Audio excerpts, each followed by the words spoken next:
what you might want to do and think you want to do at your 20s is probably not going to be what you're doing in your 30s, 40s, 50s. And you know what? It's never too late to be exactly who you want to be and do what you want to do.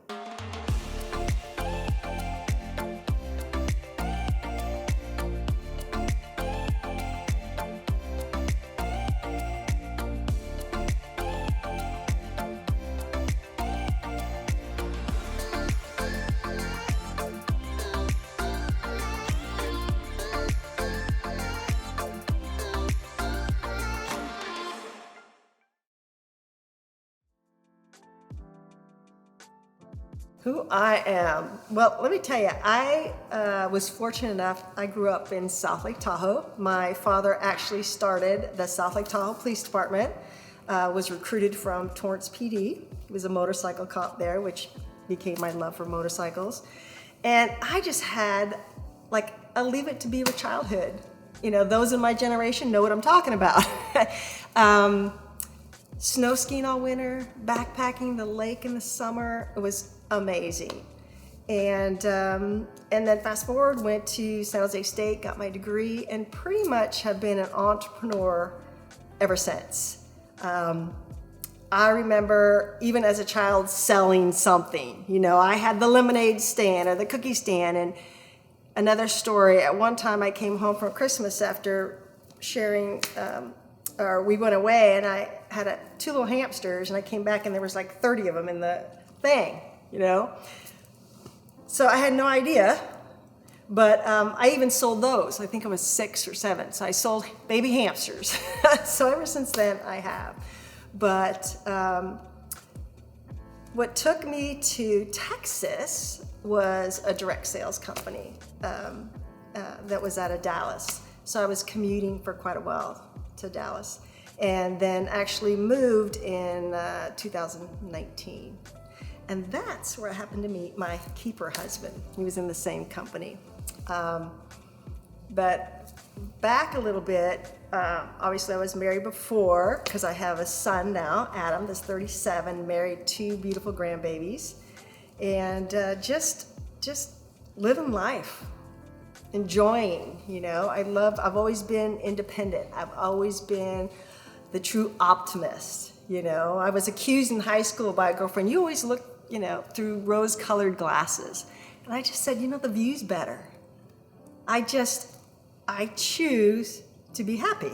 I choose to just, basically, I've always wanted to just have fun. So how can I have fun? And also being an entrepreneur, and which I don't even know if I knew that word back in the day, right? I just knew that I always had to work for myself.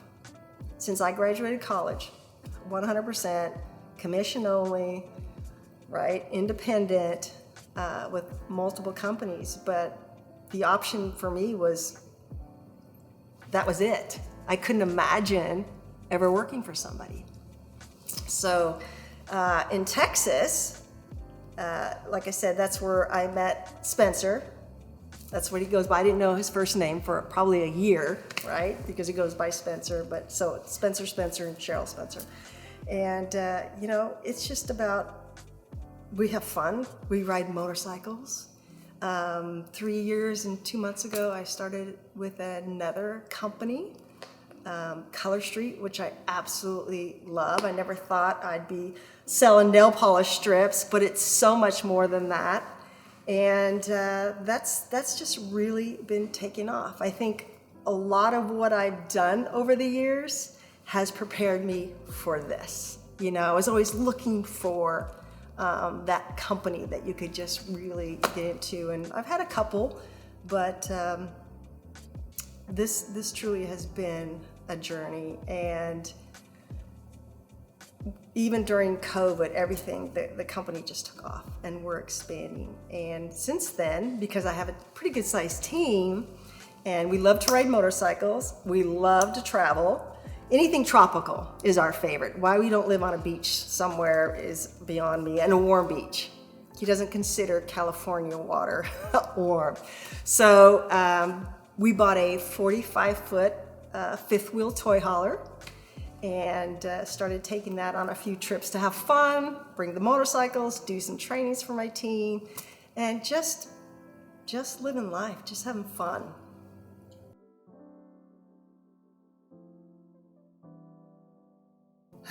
Myself, what have I learned? So many different lessons. That I know that I'll never give up. That I've also learned that I don't have to do everything, right? In fact, more now, I would love to farm everything out, right? Can you do this better than me? Great, I'll pay you to do that, or I'll pay you to do that. Finding what I'm good at, which is networking, face-to-face, developing relationships. Maybe the social media, maybe the graphics, maybe spreadsheets. That's not my superpower, and I've learned to just release that, and it's okay having other people do that, right? I've learned that. But I've also learned that for me, it has to be obviously productive, but it has to be fun. I have to enjoy it. And so I've learned quite a bit, letting stuff go, and just trying to remain as positive as I can, because I know the ups and downs of any business. It's just the ebbs and flows.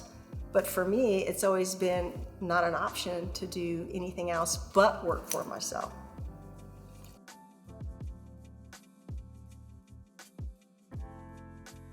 I just smack them. You know, that just gave me the chills too old, because I still am very young at heart and think of, man, what else do I want to accomplish? And so for me, it would be like, it is never too late. It is never too late to do, have everything that you want to have. You just have to decide that you're worth it. You have to decide that what is it that you really want. And the biggest thing is to not care or listen to anybody else that doesn't support you. There's so many things that you can do. I mean, I learned to ride a motorcycle in my 50s, right? I'm always looking for something new, something fun to try, but your life can change so quickly. And it's like, I just tell them, think about what it is that you really, really love to be, do, have. Make a list of those. And the list of importance, how important it is. What would it mean to you? What would your life look like if you were doing this? You know, could you imagine that? Some people just can't imagine, right? They just can't see themselves. I've always thought I could have and do whatever, right? So that, and to not listen to anybody, you know, it kills me, and I'm not immune to it, right? Everybody is always a little worried about, what someone might think or what someone might say. You know, that's something else I've learned. If they're not important in my life, or what they say is not going to help me, they don't live my life. They don't pay my bills. They don't have my dreams. So I am not going to listen to what they say. So that's kind of what I just tell them to do, is just go for it. A different year, a different life, you know, a different career. Why not? Why not? You're not going to get another chance. And I had a mentor. I had my great aunt Lorena, my grandmother, who I adore. I had wonderful women in my life. She came from, I think, 13 brothers and sisters, and Oklahoma, dirt floor, very poor. But my grandmother's mother always said, you know, you can be poor, but you can always be clean. You can always be polite. You can always be positive. And I would have to say, all those kids turned out really very successful. And my Aunt Lorena, she just was the optimist, so positive. She had a very Oklahoma accent, right? But she was, even though she ended up having a lot of money, doing really well, she was as nice to you as she was to her gardener. She treated everybody amazing. But she wore St. John knits. She always dressed up, It was like she was in a dress. You would not catch her in jeans. She goes, I picked cotton jeans in Oklahoma. She goes, I'm not wearing jeans, overalls. You dress up, and she just always. I just loved her attitude about everything, and so she was very important in my life because she was that strong woman that could do anything, came from nothing, made it happen, but was still just respected by so many, and always said, you could do it, you could do it. You know, we all need those champions. My father was that way, right? Like I said, whatever I wanted to do or try, you know, oh, you're going to be great at it. Dad, I want to be an attorney. Oh, you're going to be great at it. You know, and then I realized I don't like to debate. So that didn't work, but it's like whatever, you know, and unfortunately so many people don't have that. So it's great when you can do that for somebody else too.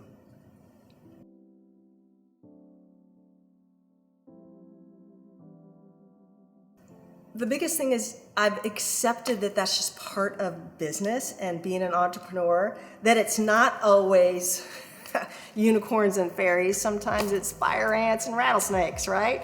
But it's like, okay, is this the business, the company that I want? Is it just a normal up and down, which we have? And the last couple years has not been like anything we've experienced, right? So you have to just pivot and adapt and say, okay, what can I control? And it's not working this way, but I can make it work that way. So for me, it is always looking, understanding the ebbs and flows of the business, personal development. That was drilled into my head from my very first outside sales position. And it took a while for me to even do that. Because I always thought, I'm positive. What do I need to read something about being positive, right? And being a little bit stubborn, which I've been accused at. My father did, but he was stubborn too. It's like, I'm positive. Why would I need personal development? But I tell you, when I think, started reading, and back in the day we did a lot of the live. I think the first live trainer, public speaker that I saw was Tommy Hopkins.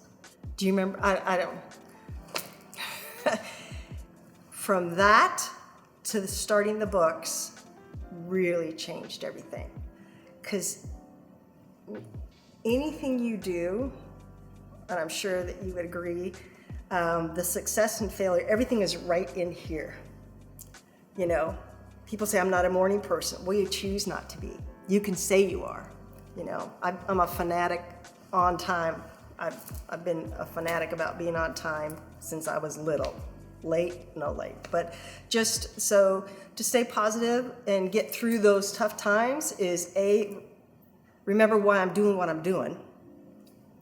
And then realizing too, it's just a phase, and then reading, personal development, listening to something, reading something, that type of thing.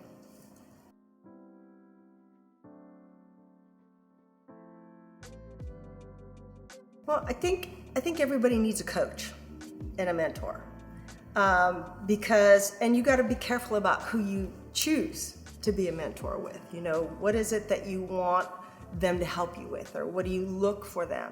Because I think a mentor keeps you on track, because I don't care how much or how successful you have been and not, because I've been and not, right? I've had some great companies and I've lost everything. But it's good to have mentors that can also remind you of what you want, and they can help you through those times, and they can even smack you a little bit if you need to, right? Like snap out of it. You know, you have this, and as long as you've given them the permission, right, to coach and train, and just, hey, if I'm getting in a certain way, just remind me. And it just, I think, keeps us all on track, just like coaches, right? Whether you work out, you know, I work out, I love it. I work out 5-6 days a week, but I love it, I always have. And some people, for me, I can do it on my own. But I had a trainer at one point. You know, it keeps you going when maybe you don't feel like it, especially when you're an entrepreneur and by yourself. When you're home by yourself, no one's watching, you know, that's the time that you really need to be focused on what you want to accomplish. And having those mentors help you.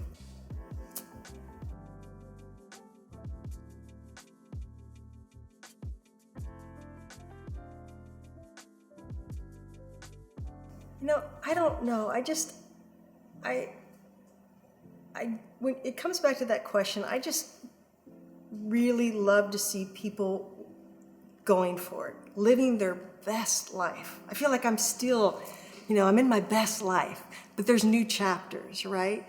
And I'm never going to start asking myself, what do I want? You know, what's next? And so I'm just the ever optimist. I want to help women and men, but especially women. I think we could be so hard on ourselves, is to realize their potential and their gifts and to encourage them that they can do it, because maybe they didn't have a cheerleader. Maybe they didn't have a dad saying you can do anything, or a friend, or that. And I want to be that. I want to share that there's more. You know, what you might want to do and think you want to do at your 20s is probably not going to be what you're doing in your 30s, 40s, 50s. And you know what? It's never too late to be exactly who you want to be and do what you want to do.